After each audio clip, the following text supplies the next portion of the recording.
The heart of this sinister plot is a dubious university called the Al Falah University out in the National Capital Region in the outskirts of Faridabad, which started off as an engineering college and then became a medical institution, and we're given to understand does not have the requisite accreditation, at least certainly not renewed, over the last few years.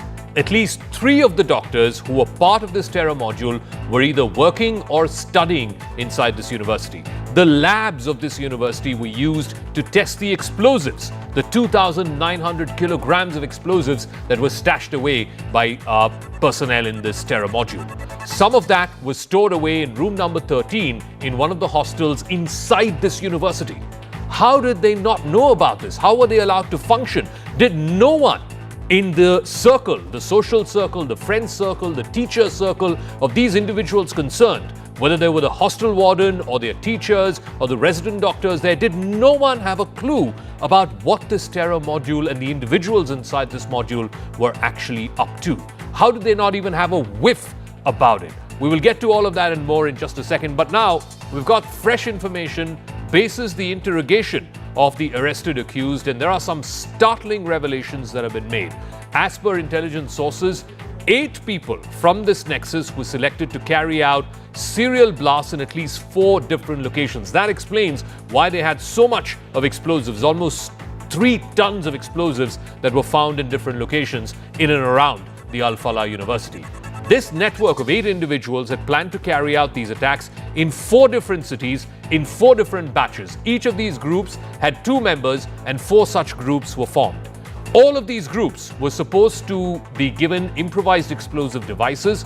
According to the plan, all these groups were supposed to carry out these blasts simultaneously, but the arrest of 3 doctors who all traced their roots, traced their vocation back to this Al Falah University, the seizure of this 2,900 kilograms of explosive material, and of course, eventually what culminated just before 7 p.m. in the evening on Monday outside the Red Fort, that completely busted this plan. I want to bring you up to speed with what is the latest as far as the investigation is concerned, who all are part of this, and how did this entire thing continue for a number of years without anyone raising their antennas about it.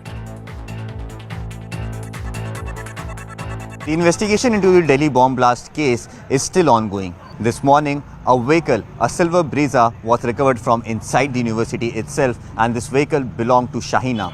There were inputs that there could be arms, ammunition and explosives that could still be inside that vehicle, and that is the reason why the bomb disposal squad arrived over here to carry out a thorough search. Apart from this, another person who has been taken into custody is Dr. Farooq. He has been taken into custody from GMC Medical College in Hapur. He is also being accused of being a part of this entire syndicate, and guess what? He was also associated with the Al Falah University. He had worked over here as well, and just a year ago he had gone ahead and joined that college in Hapur. Not only this, but also there is a lot of suspicion that this university, room number 13, building number 17, was being used as a control and command center for all these white-collar terrorists. All important meetings were happening inside the university itself. The Imam has also been arrested, and the name of the university is continuously getting defamed. Today, the NAC also issued a statement and in fact issued a show-cause notice to this university, asking them that how can you claim to be NAC certified when you have not even applied for this. Many loopholes that have come out in the manner in which this university has been operating, and that is the reason why now financial investigation will also start on this university. The center of this entire conspiracy, at least a large number of individuals who are part of this conspiracy have some association or the other to this Al Falah University, from where my colleague was reporting a moment ago. 3 doctors associated with this institution were linked to the blast that happened at Delhi's Red Fort, just outside Delhi's Red Fort on the 10th of November. Pulwama-based Dr. Muhammad Umar Nabi, who was the suicide bomber, Dr. Muzammil Gane, and the financier Dr. Shaheen, the lady doctor from Lucknow. In fact, we're also given to understand, and as you heard from my colleague a moment ago, some of the explosives were stored inside this university campus, inside room number 13 of building number 17. This was a hostel where Dr. Muzammil used to reside, and that's where the plot was allegedly hatched. The university laboratory was allegedly used to procure, to store, and to mix this explosive material that was later seized from a godown in Faridabad. So the university lab was being used for these purposes. Again, somehow the university authorities, the people who were running that place, didn't seem to have a clue. Then there is a gentleman called Dr. Nisar Al-Hassan. He's a professor in the Department of Medicine at Al-Falah. He was earlier dismissed by the Jammu and Kashmir administration, this was a few years ago, allegedly on links of terror. How did this man find employment in an alternative university? The founder of this university, and that's why the antecedents of this university are also suspect, the founder of this university is a man named Javed Ahmed Siddiqui. He's originally a resident of Mao in Madhya Pradesh. He was accused of fraud worth 7.5 crore rupees after a chit fund company that his family used to run went bust. He was jailed for 3 years in 2001, released from jail, and then ran away from Mao and started this in Faridabad in Haryana. The overall source of funding of the Al-Falah University is now being looked into. The Enforcement Directorate, the Economic Offences Wing of other investigating agencies, as well as the NIA, which is the primary lead investigating agency in this, will be conducting joint investigations of forensic audit of who all were funding Al-Falah University. It's neither accredited nor has it applied to the National Accreditation Council because its accreditation, we're given to understand, expired in 2016. For the last 8+ years now, this university has been functioning without a NAC accreditation. But despite all of this, it started MD courses in 2019. It started as an engineering college way back in the early 2000s, and then somehow, one fine day, it became a private medical university. Again, the antecedents of the owner, the people who were involved, and at least 4 out of these 8 people who were part of this terror module being associated, employed, or studying in this university does raise some very, very serious questions about what was going on and who all were involved. हम agencies को पूर्णतः सहयोग करेंगे और कर रहे हैं। University की वाइस चांसलर साहिबा इस बारे में विचार कर रही हैं। उन्होंने अपनी अपनी टीमों का गठित कर दिया है, जो मुझे जानकारी मिली है। देखिए, अल-फलाह की कोई भी फंडिंग बाहर से किसी भी तरीके से नहीं है। अल-फलाह की यूनिवर्सिटी की जितनी भी फीस आती है वही अल-फलाह यूनिवर्सिटी को चलाती है। इसी तरीके से जो आपने इसके संचालक के बारे में बात की है, उनके ऊपर कुछ केसेस जो हुए थे वो पूरी तरीके से एक्विटल हो चुका है। I want to go across to our debate tonight because there are some very, very serious questions that are being raised about this college, the people who run this college, how these individuals are all linked to this university and no one seemed to have a clue, and also this idea that doctors who are sworn by the Hippocratic Oath to save lives have become the doctors of death. Charu Pragya is spokesperson of the BJP joining us, Dolly Sharma, spokesperson of the Congress joining us, SP Waid is former DGP of Jammu and Kashmir, and Tara Karta is former director with the National Security Council Secretariat. Thank you very much for joining us. Let me start with you, Charu. I mean, serious questions are being asked about this university. They did not have an accreditation which was renewed after 2016. Yeah. There were medical courses that were started in this university. We don't know if they had accreditation from the Medical Council of India to start these medical courses. At least 3 out of these doctors, including one, the suicide bomber who killed himself and killed 10 other people outside Red Fort on Monday, are directly employed by this university.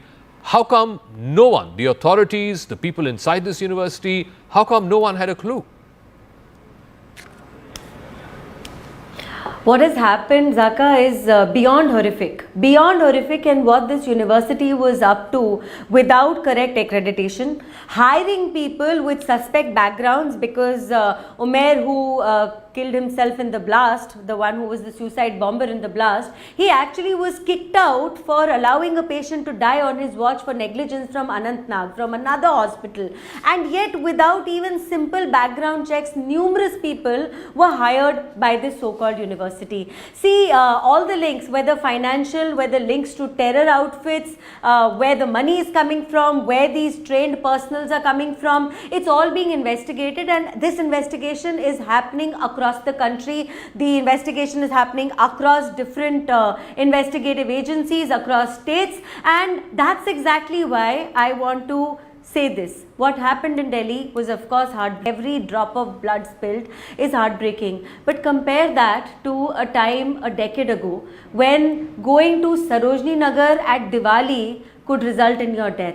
When the number of terror incidents actually affecting our country was to the tune of some 5,600 70 incidents over 10 years, probably more than that. And we were able to put a full stop to that because of political will, because of coordination between agencies, because let's join the dots here. Ricin recovered in Gujarat. It was enough to bring down 2,500 people. That's the amount of ricin that was caught and seized by the authorities in Gujarat. 2,900, nearly 3 tons of ammonium nitrate found in Faridabad in Haryana. Now these are mind-boggling numbers. Some things happened in Punjab recently. Pune, there was a bust.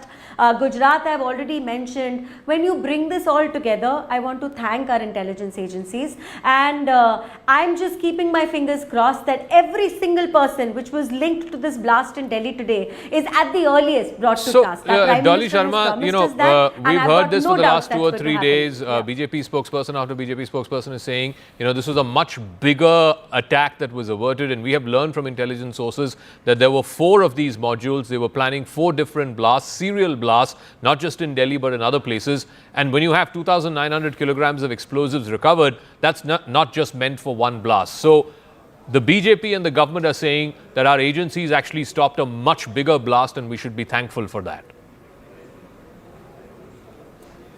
Zaka, my heart goes out to all those who lost their loved ones in the terrible, terrible incident, in the near the Red Fort in Delhi. Number one, we stand with the families, of all those 13 people who died,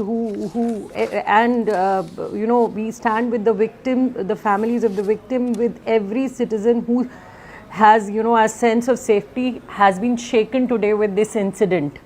And there were other incidents. The explosive were found in Faridabad, then in Dehradun, and there were chemicals found in Pilakwa in big numbers.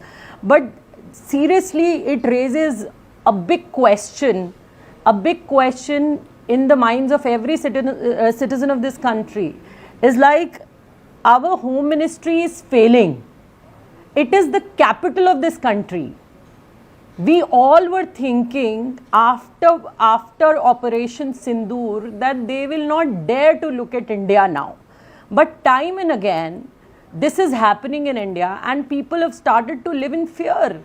This is something which is beyond expectations when it comes to the BJP. I have seen, whether it is a railway accident happening, whether it is a paper leak happening, whether it is a terror attack happening, there is no accountability. There is no accountability. No one is held accountable. For the first time in the BJP-led NDA government, we are watching that no minister is held accountable. They are praising the agencies. After 13 people died. In Pahalgam, we lost 26 lives. Yes, we are. After that, 13. Every life is important. Zaka, give me every life is important. Yes, absolutely. Every life is important, and you can't be saying, it is extreme failure of the agencies that in the national capital we have lost. No, I will not allow anyone to say that and get away with it. Charu, one second. Let her finish. I'll come to you after that. Yeah. Near the Red Fort, and which nobody can take this lightly. Who should be held accountable? Okay. Why should we not ask questions Charu to the Pragya, Home respond. Minister who Political was accountability, institutional accountability. At the end of the day, 13 people died. Somebody needs to be held accountable for it. Absolutely, Zaka, but I am not going to tolerate anybody saying that this is an intelligence failure, because I, for one, am grateful for the work done by intelligence agencies, and this does not take away from the seriousness of the Delhi blast. But let me ask you this. Where were you when Yasin Malik was on stage shaking hands with the UPA Prime Minister Manmohan Singh ji? Where were you? Where were you when the courts were opened at midnight for Yaqub Menon, another known terrorist? Where were you when Sonia Gandhi was crying for terrorists during the Batla House encounter? Let me remind you, Bodh Gaya, Hyderabad, Varanasi, Pune, Assam, Ahmedabad, Bangalore, Jaipur, Delhi multiple times, Mumbai multiple times, 26/11. All these incidents happened during the UPA regime, and what were you all doing? Rahul Gandhi was partying then, and Rahul Gandhi is partying today. Where is he? He left the country. Zaka, I would like to answer this newfound sense of nationalism No, but is not by saying that there were terror attacks in the past, past, into your I don't dubious think it nature. mitigates or takes away from what happened on Monday. But anyway, I want to go to SP Ved and to Tarakarta No, on it this. doesn't, One, and one second. Let me move I'm away from the totally not political saying that. spokespersons, please. Mr. Ved, at the heart of it, this university, and I'm really, asking that point again and again, because who sanctioned the land and the licenses that were given to this university? It started off, I believe, as an engineering college, and then it suddenly one fine day became a medical university. No one knows how. The National Accreditation Council says that the accreditation of this institution was not renewed since 2016. They started a MD course, which is a postgraduate course for doctors, in 2019 without even an accreditation. And then look at, the individuals concerned as far as this module are concerned. At least 3 of them were directly employed in this university. The lab of this university was used to cook up these explosives. Some of this explosive was actually stored inside one of the hostel rooms used by one of these doctors. And no one in the university, principal, wardens, teachers, resident doctors, no one had a clue. Good evening, Zaka. Good evening to my co-panelists and your viewers. Zaka, whatever you described, in fact, it really astonishes everyone in this country how murky things are, and how can a university run without the approval of without the accreditation of NAC, without approval of medical courses, without approval of Indian Medical Council. I really wonder how these degrees were recognized. Can you recognize these degrees which are not approved by Indian Medical Council? Exactly. And how do you imply person who is dismissed by J&K government for terror charges? Somebody dismissed for fraud is actually working there. Look at the way, even I would say, even the owner, the way land has been allotted almost free of cost. How many 30 acre or whatever number I was reading in the media, just next to Delhi, with the kind of background the owner has, who has been in jail for almost 3 years for a fraud. What kind of murky So deal? how did this happen? Because I refuse to believe, these individuals were operating in a vacuum. Clearly, they were going to this university every day. They had friends and colleagues there. They had acquaintances there. They had bosses and subordinates there. How did none of these people know? Zaka, can this happen? You have all these murky things happening, and there are so many people all around. Can this happen without the knowledge of authorities? Tell me, if I am Vice Chancellor of that university, after all, I have my system of getting feedback. What is happening in the laboratory? What is happening in the hostel? You have a warden looking after the hostel. What kind of people are coming? You store arms. You store so much of ammunition. You are in the laboratory. You are preparing certain material which can be suicidal for the people. Can all these things happen without the knowledge of the authorities? And if they were, then it was not in their knowledge, then they must explain why it was happening. Okay, I want to ask Tarakarta also. One of the other things that's been mind-boggling in this is many are calling this white-collar jihad. These are well-educated people who are coming from well-to-do families. We've had examples in the past. The 9/11 bombers, for example, many of them were qualified engineers and people who knew how to fly an airplane and so on and so forth. Ayman al-Zawahiri, for example, Al-Qaeda's number 2, was a doctor, hailed from a family of doctors. Osama bin Laden himself came from a family of engineers. But in India, this whole narrative was, terrorism is undertaken by people who come from alienated backgrounds, who are misinformed, who are brainwashed into believing this twisted ideology. What would it take for a doctor to turn into this ideology and a savior of life, someone who is, sworn by the Hippocratic oath to become a merchant of death? I mean, that's just mind-boggling, Tarakarta. What explains this? I agree, Zaka. It's something which really erodes everything that you believe in. That, you go to a doctor and you sort of tell him all stuff and everything. But this is, I mean, a lot of people are talking about white collar. It's the first time. It is not at all the first time, like you said. You remember that module which was busted in Kerala? A bunch of engineers, doctors, and the Islamic State was recruiting them specifically as doctors. I mean, one was this Purail or something. I remember their names also. One doctor from this was from Srinagar. This boy was studied in Brisbane, MBA. He was recruited by Islamic State. That was not very long ago. So this has been happening. Islamic State in particular has been picking up these people. But for us, it hits home because this is, inside your country, they're working against us. So in fact, at one time, we used to, when I was still in government, we used to be so proud of the fact that nobody from Kashmir ever joined the Islamic State. But then it's very frightening.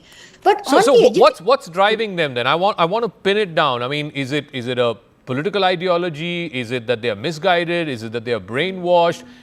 Because economic, strata or criteria doesn't seem to cut it in, at least in this case. No, the radicalization, according to statistics, radicalization is highest among the educated people because they read more, they're more aware of what's going on, they're more exposed to society. So that's a given across the world. It's not just here. But the point I want to, if you'll permit me, this question of accountability.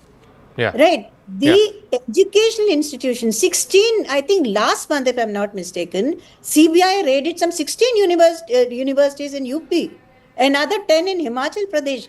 This has to be held accountable, not just in this terror case, but because our degrees have no value anywhere anymore. That's a separate thing. This has to be followed up. Third thing is that, I'm very happy that the intelligence, that she has supported the intelligence agencies. I would assume that people would be congratulating the government on getting this thing exposed. I mean, I have people coming to me and saying, Madam, hum log bach gaye. Because you expose this module, which is really huge. And this is, to me at least, professionally speaking, this is a massive victory. Okay. We've got more interrogation details before I go back to our guests. There are interrogation details. Remember, at least 5 of these people have been interrogated either by the NIA or by the Jammu and Kashmir police. Of course, this whole bust-up came about because the Faridabad module got busted with this 2,900 kilograms of explosives. So some of the interrogation details CNN News 18 has managed to access through police sources. It suggests a couple of things here. Number one, the involvement of Pakistan-based actors. Number two, there is some amount of strategic tradecraft that is associated with state-directed handlers. The investigators have also identified one of the key external handlers as a man named Ukasha or Abu Ukasha.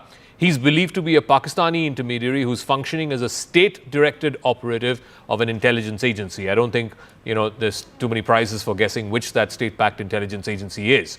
There's crucial evidence of this coordination that comes from some of the travel records and the accounts of these arrested suspects. Some of these individuals there are passport stamps to show that they have traveled to different countries. Who they met there and what they did in those countries, we don't know. But the countries that they visited are part of their passport stamp records. So the question that's being asked, and I want to play out a small excerpt in just a second before I go back to our panelists. Yeah. દિલ્હીમાં એક આતંકવાદી ઘટનામાં car વિસ્ફોટમાં 9 લોકોનું મૃત્યુ થયું અને 25ની આસપાસ નાગરિકો ઘવાયા છે. બોમ્બ બ્લાસ્ટની કાર્યવાહી કરવાના સૌ જે કોઈ ભી જે સ્તરે આની અંદર સંડોવાયેલા છે એ સૌને કાયદાની અદાલત સામે લઈ જઈ સૌને ઉચિત સજા થાય એના માટે ભારતના વડાપ્રધાનનો જે સંકલ્પ છે એ નિશ્ચિત રૂપે પૂરો થશે અને એક એવું ઉદાહરણ બેસવાનું છે કે જેથી ભવિષ્યમાં આવી ક્યારે આતંકવાદી ઘટના ના થાય. That was the Union Home Minister who was addressing a gathering there in Gujarat. He's basically saying that whoever is responsible for this will be brought to justice, and this is a pledge that the Prime Minister has taken in the CCS that happened yesterday. If Charu is there, I don't know if she's still there, we'll go back to her. But SP Ved, we are getting slowly but surely some of the pieces of this puzzle, particularly the handlers. One particular person named Okasha seems to be linked to a state-backed agency. Like I said, no prizes for guessing which that state-backed agency is. When Operation Sindoor happened, the government of India had changed its policy and made it clear that any act of terror, particularly if it's an act of cross-border terror, will be considered as an act of war. If it emerges in the next few days, this whole thing firms up, that there were handlers who were sitting on the other side of the border in foreign country, then what should the government of India do?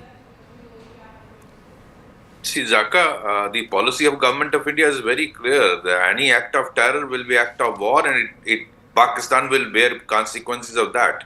And I'm sure government has made it very clear, and that's what you are listening to the Honorable Home Minister. But let me tell you here, the Pakistan hand is definitely there. After all, if you see the investigation started from Srinagar with the posters, and posters are of Yes. Muhammad. Yeah. Jaish-e-Mohammed is creation of what? The ISI. ISI of Pakistan and Pakistan based. After they were hit in the month of May, I think all this is not a work of 2-3 days or 2-3 weeks. It's a well planned, very cleverly planned big operation for a huge damage in which local people have been brainwashed and radicalized. The local material has been used. Pakistani, they have smartly not sent their people. Otherwise, you have seen number of attacks in India where Pakistani infiltrated and then attacked, whether it is parliament attack or other. But Vaid Saab, tell me, this Irfan, there's a Maulvi who's been picked up, I believe, from Shopian, who was the one who was running this local seminary there, and he's the one who, reportedly brainwashed this Dr. Omar and Dr. Adil and Muzammil and so on. And this has been going on. They have known to each other since 2018. And this is much before, 370 or any of the recent events. Now, my point again is, none of the family members picked this up. None of the friend circle picked this up. None of the other people in the seminary picked this up. Now, post facto, this Irfan has been arrested, and now they are piecing together all of this. Isn't that, again, something that went amiss? Zaka, a lot of work has been done in Kashmir, but there are a lot of, I think, ground realities which actually need to be handled. And as I know Kashmir, nothing is that is not known to people. When society gets affected, lot of its elements get affected. It is not that family members did not know of that Maulvi. I just cannot believe it. Exactly. His neighbors, his associates did not know it. They know in Kashmir, the people who are all connected, there is a very close-knit society. So I will not believe that people are all around that Maulvi did not know what he is doing it. It is being done with a design, and this time it was planned for Delhi and rest of India. And very deep-rooted conspiracy for a huge damage. So I come back to that point, and I want to ask Charu Pragya this. If this is indeed true that this Maulvi Irfan, who's now in the custody of the Jammu and Kashmir police, and he's supposed to be the man who radicalized this Dr. Omar and Dr. Muzammil and Dr. Adil, and this whole thing came to light because of one alert police officer, I think it was an SHO in Naugam, and then of course backed by the SSP of Pulwama. When they saw somebody putting out, this Dr. Adil putting out posters of the Jaish-e-Mohammed, something alerted them and said, why are Jaish-e-Mohammed posters being put out? This Adil got arrested, and he's the one who spilled the beans on this entire Faridabad module. So it is sheer providence that this whole module got busted. My question to you, Charu, is, if this has been happening since 2018, then what was the government doing? Zaka, see, it's so easy to turn back and ask what was the government doing. But the fact is that modules which are working against India are obviously going to be in this very hidden zone. We've always found after every incident there has been some kind of insider hand, insider support, terror sympathizers, even people who are trying to whitewash the entire incident by finding some way of looking at it with sympathy and logic. So all of this also points to the same direction, and no, I do not believe that everybody did not know about it. I'm sure there were a handful of people who were complicit, a handful of people who were supportive, like the founder of this university, for example. He'd been in jail for fraud for multiple years, for 3+ years. These people have travelled all the way to Turkey, met handlers, come back. They have been working behind the scenes in a underground manner for a very long time. I read a report somewhere which said that the recce had started in January itself. Now you imagine the extent of what they had been planning for the 6th of December. And this is, I'm quoting this as per reports. So 6th of December could have been a horrifying date that would have shaken up the entire country. I think we need to do one thing as Indians. One, we need to unite against terror. Like, there has to be no excuse, no sympathizing, no talking about their background, no talking about the conditions from which they have come, white collar, blue collar, it does not matter. And every time a module is busted, someone from the opposition cannot stand up to question the probe and defend the the accused or dilute the narrative, because this is how terror gets ma'am, who is diluting the narrative? Who has stopped you from going after these modules? Who is putting a spoke in the wheels? I mean, after Sindoor happened, the government of India declared every act of terror will be an act of war. If this whole thing has started by somebody pasting JEM posters, then what is stopping you from acting? Who is stopping you from acting? The government is acting. Zaka, like I said, you're able to talk about all of this because the government has been acting, and the government has been acting across state, across agencies. What I'm saying here is that there are still people, whether in the Samajwadi Party, whether in the Congress today also. Shashi Tharoor ji posted this letter from 5 people belonging to the Muslim community who've served India in very high ranks, trying to separate radical Islam from what happened. How can you do that if you're not going to look the problem in the eye and actually admit to what the problem is? How are you going to find a solution? Respond. There is a narrative that is brought in to dilute this. The religion angle is brought in. Not all terrorists, are radical Islamists or so some kind of a justification that's being given. Don't look at it from the religious angle, so on and so forth. And she's saying that many members of your party are also agreeable to that view. Yeah, Zaka, you're asking me? That's what Charu has alleged. She has said about certain members of your party. I just want to remind Charu a statement which then Chief Minister Narendra Modi ji had given when UPA was in power. Please listen to it, Zaka. ये नक्सलवादी हैं, उनके पास शस्त्र और बारूद कहां से आता है? वो तो विदेश की धरती से आता है, और सीमाएं संपूर्ण रूप से आपके कब्जे में है। सीमा सुरक्षा बल आपके कब्जे में है। जो आपके कब्जे में है उसको तो संभालो, और जो विदेश से बारूद आता है, शस्त्र आते हैं, आतंकवादियों के पास पहुंच जाते हैं, उसको तो रोको। No, so net, Dolly, what you were also not able to stop it. BJP government is also not able to stop it. What has changed? Please, you had given her. You had given her so much of time. Go on. Now undisturbed. Please give me a minute. Yeah. So this you must have heard. He was the chief minister then, and now he is a prime minister sitting. So these are the same questions that as a responsible opposition I would also like to ask, and anybody sitting in the opposition would like to ask, because it is the matter of the lives of the people of this country. Number one. Secondly, Zaka, they said नोटबंदी होगी तो आतंकवाद खत्म हो जाएगा, 370 हटेगा तो आतंकवाद खत्म हो जाएगा. Time and again they were making such statements, but even today nobody is held accountable. She was talking about the past. Yes, there were resignations. Home Minister then resigned. Chief Minister of Maharashtra then resigned. You tell me now, Zaka, anybody, if railway accidents happen, nobody resigns. If paper leaks time and again happen, nobody resigns. After time and again, there are multiple attacks. Now in the capital of this country, who is held accountable? And as a responsible opposition, this is the duty of an opposition to ask questions to the sitting government, because every life matters. Okay, we'll leave it at that. No doubt, in a democracy, questions need to be asked and have to be asked, and answers need to be sought.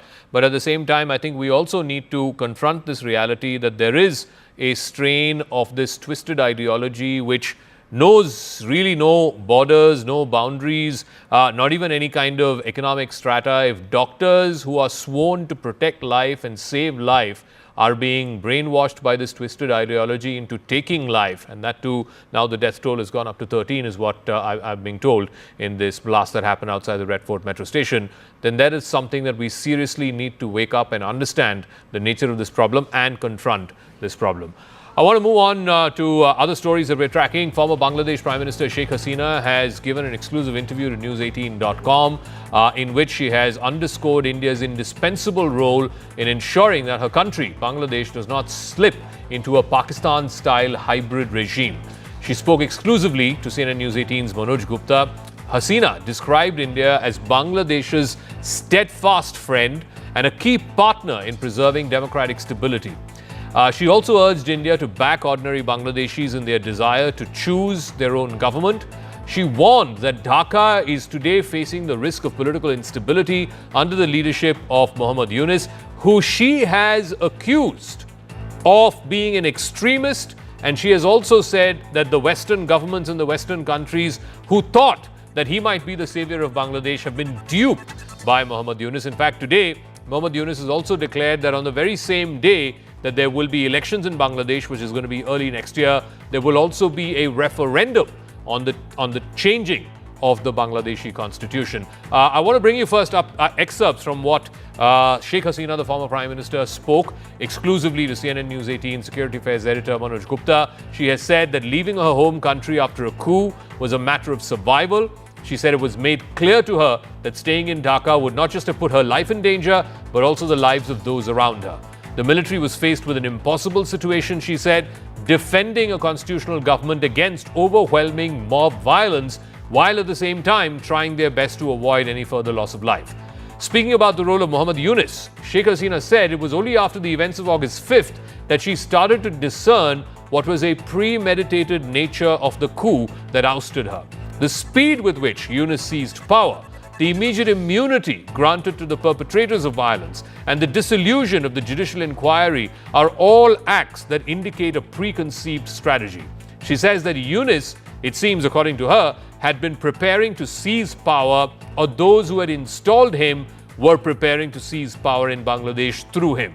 She also asserted it's no secret that Yunus was popular in California saloons owing to his former work as an economist, but he's also symbolic of a democratic regime change, nor does he command any broad support in Bangladesh. He's an unelected figure who's now seeking to bar from the election that is a party, the Awami League, which was instrumental in the founding of modern-day Bangladesh and which even today is supported by millions of Bangladeshis and was elected 9 times in the past, including the last time the Bangladeshis went to elections. Sheikh Hasina also added that if Westerners think that Yunus is a friendly face, they are being fooled. In fact, he's being used as a front man by the extremists in his administration. It's a global exclusive. Ever since her ouster and her being forced to flee Dhaka and taking sanctum or sanctuary in Delhi, Sheikh Hasina has spoken with News 18. Manoj Kumar Gupta, our Security Affairs Editor, getting us a written text interview with her 10 questions that she has answered. But the focus of this conversation has been on 2 or 3 aspects, viewers. The entire interview is on news18.com. Kindly peruse it. That's the headline. Awami League's voice must be heard again. Why does she say that? Because currently the Awami League stands banned in Bangladesh. How can there be free and fair elections without the single largest party that has been in power for the longest time in Bangladesh not being allowed to participate in the democratic process? That's the big question.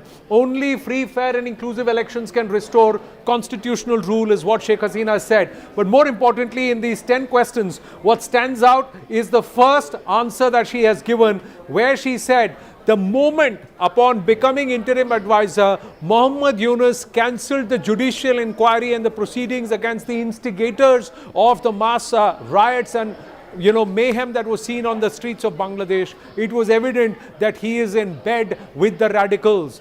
She has said that Mohammad Yunus is a benign front for the Hizb ut-Tahrir, a proscribed organization both in Bangladesh and internationally. She's also gone ahead and said that she does not blame any foreign government or power because of what happened, but she does believe that there were those who thought that Mohammad Yunus will do justice in Bangladesh to what they thought would be bringing a certain sense of order, but they also realized that the economist in him is not the same as the politician in him, and the veil and the mask is coming off.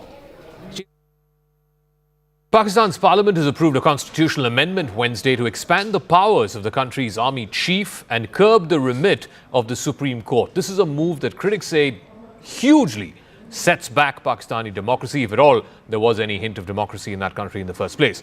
The amendment, it's called the 27th Amendment, has now been signed off by the President of Pakistan. It now is officially law in the Pakistani constitution. Also under the changes, all constitutional cases will now be taken away from the Supreme Court of Pakistan, and instead it will go to a new federal constitutional court. Also, they've recognized Field Marshal Asim Munir rank and his constitutionality. Rather than a mere executive decision, the amendment now gives Asim Munir legal standing, which means none of the decisions that he takes can be challenged in a court of law, and if at all it is, then it is going to be a military court. It is not going to be the Supreme Court. So he's been given permanence beyond the usual retirement horizon.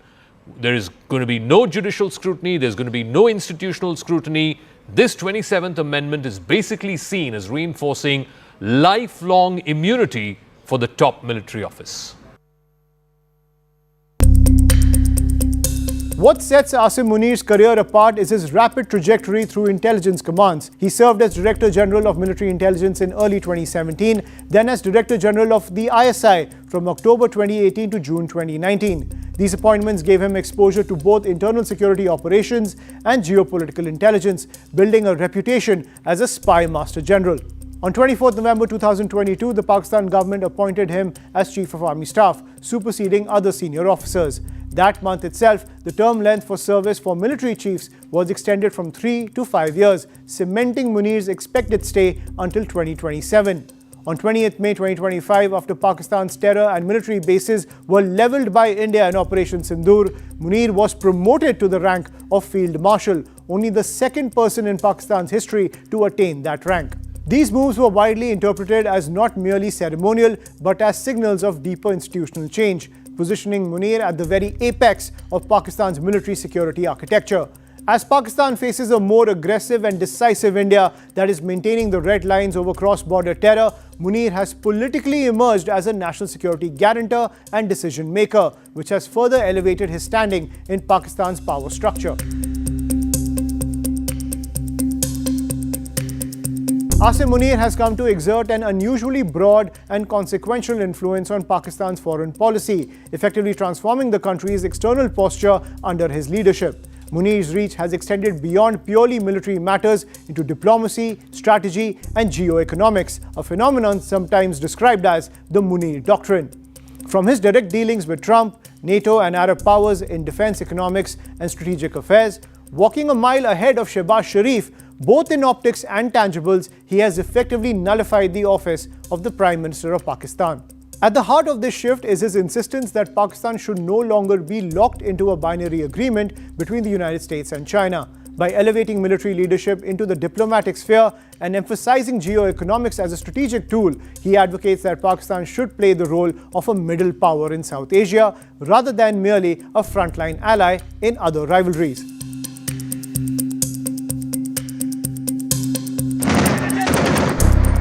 Pakistan is confronting a complex and deteriorating internal security environment marked by violent protests, terror attacks, and cross-border skirmishes. One significant dimension is the resurgence of the hardline Islamist group, the Tehreek-e-Labbaik Pakistan. The TLP turned violent in October when its supporters clashed with security forces during a march towards Islamabad, resulting in casualties, prompting the federal government to outlaw the party under anti-terror legislation. A second flashpoint was a suicide bombing outside a district court complex in Islamabad, in which at least 12 people were killed and around 27 were injured, the deadliest attack in the capital in nearly a decade. The government attributed it to militants based in neighboring Afghanistan involving the Tehreek-e-Taliban Pakistan. Thirdly, along the long rugged Durand line, the de facto border between Pakistan and Afghanistan, both forces have engaged in intense skirmishes in recent months. Pakistan accuses Kabul of harboring TTP militants, while Afghan forces say they are responding to Pakistani violations of their sovereignty. Taken together, these dynamics point to a nation under multi-front pressure, all of which challenge the Pakistani state's capacity to maintain stability and the rule of law, a prime challenge for Asim Munir. The 27th Amendment significantly benefits General Asim Munir by concentrating unprecedented military and legal power in his possession, effectively placing the armed forces and other state institutions under his authority. Now, key benefits for Asim Munir resulting from the 27th Amendment includes creation of a super post. The amendment creates a new paramount position of Chief of Defence Forces, CDF, which Munir will hold concurrently with his role as Chief of Army Staff. This new role grants him command and control over all the three branches of the armed forces, the Army, Navy, and the Air Force. Lifetime rank and privileges. Now, Munir has been elevated to the 5-star rank of Field Marshal. The amendment constitutionalizes this rank, granting him lifetime tenure, privileges, salary, and permanent uniform status. A controversial clause in the amendment grants lifelong immunity from most legal proceedings to officers holding 5-star ranks, similar to the immunity enjoyed by the President under Article 248. The amendment establishes a commander of the National Strategic Command, responsible for overseeing Pakistan's atomic arsenal. This commander is appointed by the Prime Minister on the Army Chief's recommendation and must be an Army officer, cementing Munir and the Army's control over the nuclear program. The amendment creates a new Federal Constitutional Court to handle constitutional matters and fundamental rights cases, stripping the Supreme Court of much of its powers. The 27th Amendment formalizes the military's long-standing influence in Pakistani politics, institutionalizing Asim Munir's authority within the constitutional framework and making it difficult for future civilian governments to reverse this power shift.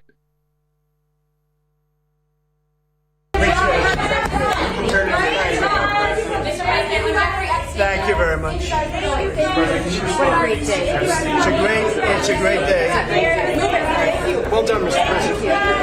President. House Democrats on Wednesday released several emails that were obtained from the estate of sex offender Jeffrey Epstein.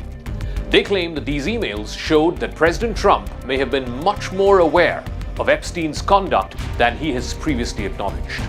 Soon after, House Republicans released more than 20,000 pages of Epstein's documents, including a vast trove of emails and other messages covering a large period of many years. In a post on social media reacting to this, Trump responded by saying that the Democrats were bringing up the Epstein hoax to deflect from the government shutdown. Carolyn Levin, who is the White House press secretary, called the emails a clear distraction. These emails prove absolutely nothing other than the fact that President Trump did nothing wrong. And what President Trump has always said is that he was from Palm Beach and so was Jeffrey Epstein. Jeffrey Epstein was a member at Mar-a-Lago until President Trump kicked him out because Jeffrey Epstein was a pedophile and he was a creep. And this email you refer to with the name of a victim that was unredacted now and has since been reported on in this room, so I will go ahead and say it, Virginia Giuffre. And it was CBS's own reporting, Ouija, that recently wrote that Miss Giuffre maintained, and God rest her soul, that she maintained that there was nothing inappropriate she ever witnessed, that President Trump was always extremely professional and friendly to her. And so I think it's a question worth asking the Democrat Party. In the emails that were released, here's what all Jeffrey Epstein reportedly said about Trump. Epstein described Trump as a dirty businessman who was borderline insane, untrustworthy, and worse in real life and up close than the image that he wanted to convey in public. Jeffrey Epstein also wrote that President Trump had spent many hours at his house with one of Epstein's victims. In one of those messages, Epstein flatly asserts that Trump knew about the girls, many of whom were later found to have been underage. On Wednesday, Republicans in the House Oversight Committee said that the victim that this email referred to was Virginia Roberts Giuffre, who was 16 at the time that she was recruited by Epstein's longtime associate Ghislaine Maxwell, while Giuffre was working as a spa attendant in Mar-a-Lago in the year 2000. When Epstein sent this email, it was in April of 2011, Giuffre had recently gone public for the very first time about her experiences with Epstein. At that time, she had told a British tabloid that Epstein had abused her and trafficked her to other men. Giuffre, though, later denied that Trump had ever sexually abused her. Giuffre died by suicide earlier this year. The Epstein files were the latest act in the rapidly unfolding political drama between House Speaker Mike Johnson and the Republican majority. They shuttered the House for the last 2 months, in part to try and stall a bipartisan effort to force the floor to vote on releasing the Epstein files. That effort ended this week with 218 signatures have been procured, with some Republicans crossing over. That bid has now gathered enough supporters to force a vote. Johnson, who had opposed considering the vote, said that he would relent and bring it to vote next week. House Republicans are seeking to protect Trump while at the same time trying to assuage their supporters who see the Epstein case as an issue that goes beyond loyalty to President Donald Trump. We're working around the clock to ensure that justice is served, and also as part of the oversight to figure out why justice has been delayed for so long. All credible information we will ensure is released to the public, and we also, at the same time, are fulfilling our responsibility to protect the innocent victims. Trump urged Republicans to reject any effort to revive a discussion of his relationship with Epstein. He's blamed the Democrats for the release of these documents on a post on social media. He went on to write that the Democrats were trying to bring up the Jeffrey Epstein hoax again because they will do anything to deflect how badly they've done on the shutdown. This is a Democrat hoax that never ends. You know, it reminds me a little of the Kennedy situation. We gave him everything over and over again, more and more and more, and nobody's ever satisfied. From what I understand, I could check, but from what I understand, thousands of pages of documents have been given. But it's really a Democrat hoax because they're trying to get people to talk about something that's totally irrelevant to the success that we've had as a nation since I've been president. One recurring presence in the messages and the emails from Epstein happens to be author Michael Wolff, who has acted as an advisor to Epstein. In one of the emails around 2016, when Trump was already running for president, Wolff wrote to Epstein saying that he believed Trump offers an ideal opportunity, suggesting that becoming an anti-Trump voice would give Epstein some amount of political cover. The Epstein files have split the MAGA base and made a section of Trump's faithful to turn on him.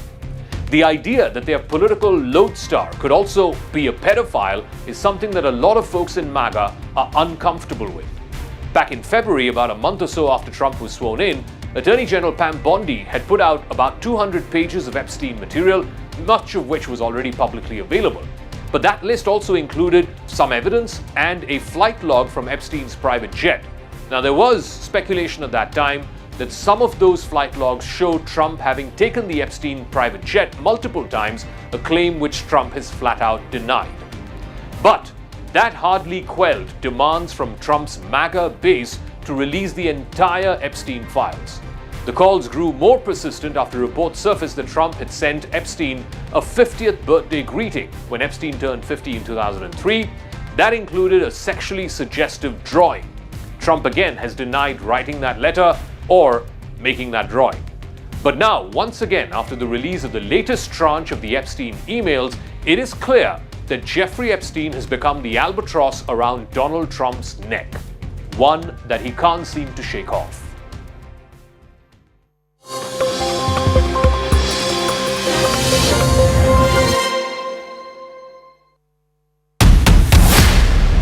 We're going to be fast, we have the live result hub, but more than that, we are going to be dead accurate.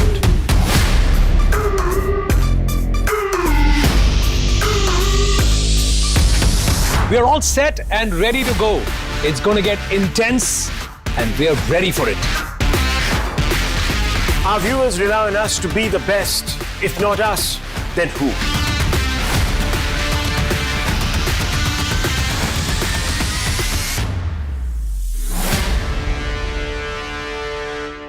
Co-presented by. This is News18 Network.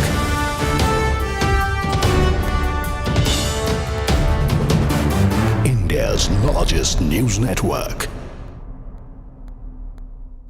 The Mahagathbandhan securing 98 to 118 seats. Prashant Kishore's Jan Swaraj Party is expected to win between 0 and 2 seats. The poll also indicates NDA could maintain 45% support among women voters compared to 40% for the Mahagathbandhan, keeping its core Mahila voter base intact. Overall, access suggests a much closer fight than most other exit polls have indicated so far. Now, RJD leader Sunil Kumar Singh has stoked a row. He claims that counting of votes was stopped for 4 hours back in the year 2020, and if that happens again, Nepal-like scenes will be witnessed on the roads of Bihar. Listen in to the RJD threat. जो कुकृत आपने वर्ष 2020 में किया कि 4-4 घंटा आपने counting रोकवा दिया, 4-4 घंटा किसी को बारे में किसी को कुछ पता नहीं था, वो काम अगर इस बार होगा तो या तो मेरा उम्मीदवार बाहर आएगा या वो जो रिटर्निंग अफसर होगा वो बाहर आएगा। मैं आपको चेतावनी देना चाहता हूं कि ये बेईमान लोग जिस चुनाव आयोग के बारे में साख पर उसका बट्टा लग चुका है, जितने रिटर्निंग अफसर हैं, किस तरह से उनकी पोस्टिंग की गई है, तो यह पूरी जनता आशंकित है कि कहीं न कहीं आप बेईमानी कीजिएगा तो आपको भी नेपाल का दृश्य यहाँ पर देखने को मिलेगा। आरजेडी के लोग सिर्फ और सिर्फ गुंडागर्दी की भाषा बोलते हैं, वही जानते हैं वो। ये क्या कहना हुआ साहब कि जहां काउंटिंग होगी वहां से या तो रिटर्निंग ऑफिसर निकलेगा चाहे उनका प्रत्याशी निकलेगा। ये धमकी भरी। दरअसल ये जानते हैं कि चुनाव हार रहे हैं। इन्हें ये बात पक्के तौर पे समझ में आ गई है कि जनता ने, बिहार की जनता ने अपना समर्थन, आशीर्वाद इनको नहीं दिया, तो अभी से ये हार के बहाने ढूंढ रहे हैं और सड़कों पर गुंडागर्दी करने की धमकी दे रहे हैं। याद रखिए आरजेडी के गुंडे, ये सरकार है सुशासन की, गुंडागर्दी करना चाहेंगे एक एक को पकड़ के जेल में भेजा जाएगा। गुंडागर्दी की सजा मिलेगी। अगर आप इस तरह की कोई हरकत करते हैं तो सजा भुगतने के लिए भी तैयार रहिए। आप दावा क्या कर रहे हैं? बांग्लादेश बना देंगे, अरे नेपाल बना देंगे। अरे लोकतंत्र की जननी है। कौन माई का लाल पैदा लिया है इस बिहार में, जो माननीय नीतीश कुमार जी के एनडीए की सरकार में कानून को अगर कोई अपने हाथ में लेने की कोशिश करेगा तो चुनाव आयोग तो मुकम्मल व्यवस्था किया ही है। ऐसे बयान राजनीति के केवल छुरछुरी पटाखा है, इसके अलावा कोई औचित्य नहीं। All right, let's quickly go across to Arun Nata, who's joining me live from Pata. Arun, is this a veiled threat coming in from the RJD, given that this is also hinting at a possibility what perhaps Bihar could expect if the MGB loses? Well, that's right. And BJP was very quick to latch on to it, Kancha, saying that, look, this is the mindset and this is the jungle raj that we were talking about.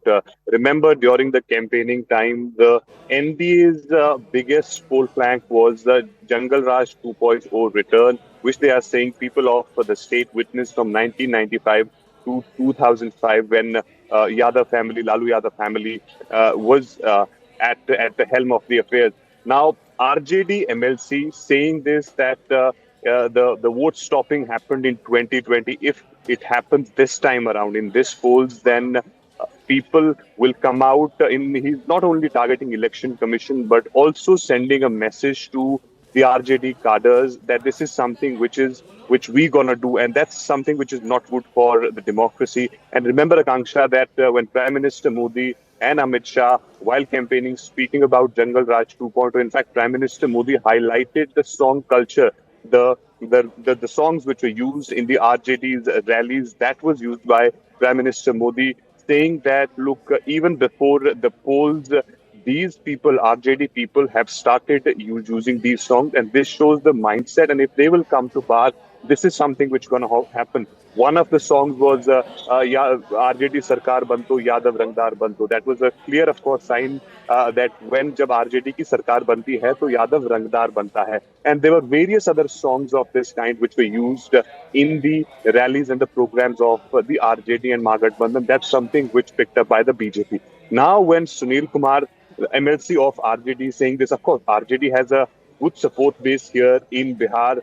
And when one of their leaders makes such statement, that's something which will, of course, a message for the cadres, which is not at all good for the state and for the democracy. We know tomorrow is a very, very important day. It's the counting day. Everyone is bracing for that as to what is going to happen in Bihar, who's going to be at the helm of power for next 5 years. At this point, RJD MLC coming out and making such a controversial statement is something which, of course,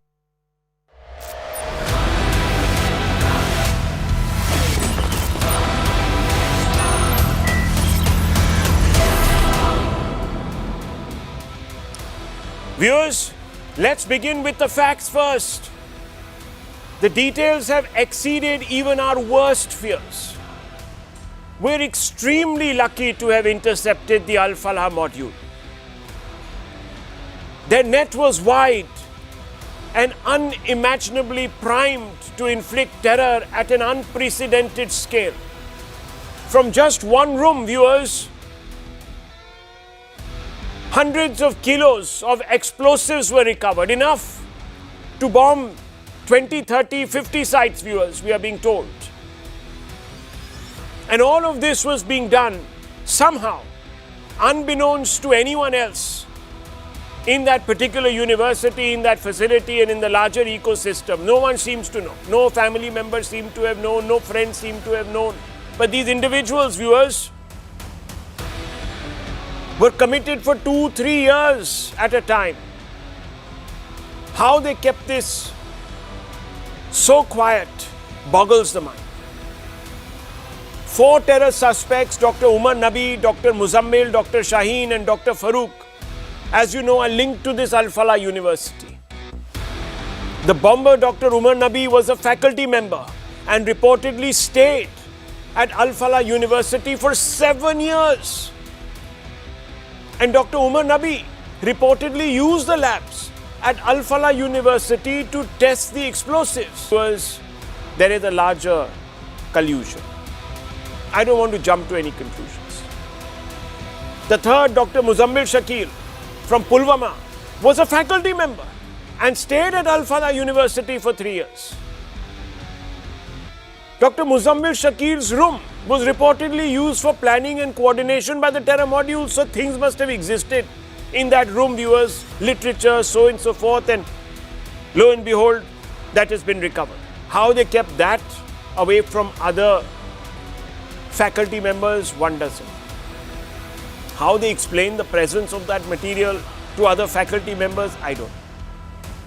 The terror cell planned logistics and transport routes for ammonium nitrate at Al-Falah University. So all the planning was being done there.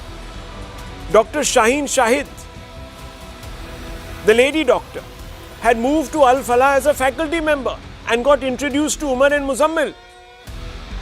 And as you know, one of these individuals, viewers, who is another member of this Al-Falah University, was somebody